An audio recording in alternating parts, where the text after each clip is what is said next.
Part 3, the parietal lobe.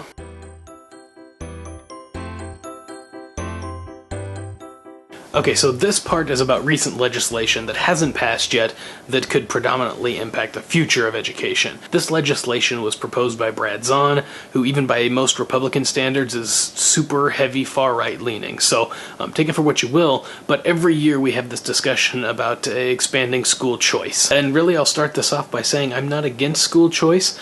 I've gone to private school. When I went to college, I went to Central College, which is a private school. Both of my kids have gone to or are going to a private school, Ankeny Christian Academy. So I'm not against private schools, but some of what legislation that gets talked about and is being considered becomes interesting and potentially troubling for the public school system. So our free market makes it so that private schools can exist, and anyone who desires to go to a private school can, so long as they can afford to. But here's what that legislation would change. Right now in the state of Iowa, schools are given something like $8,000 per student for their funding.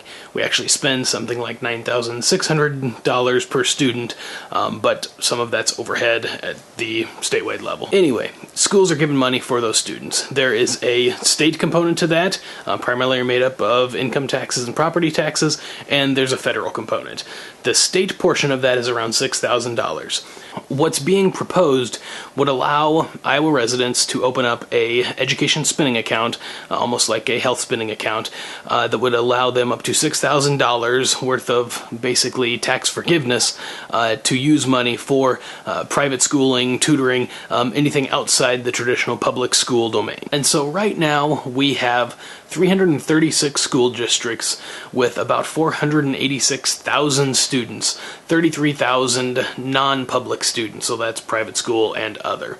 Those 33,000 students, or their families, would get $6,000 per student in the form of that educational savings account. And while it doesn't seem like a lot, it's almost $200 million worth of funding that would be removed from a revenue stream or paid back out to those families. $200 million is the equivalent of about 4,000 teachers if we assume a $50,000 per year salary. That's significant. And I'll go back to what I said though. I'm not against public education. If it's something you can afford or something you really desire, then you'll find a way to make that work. I'm not against hiring your own private fire department if you have the means to make that happen.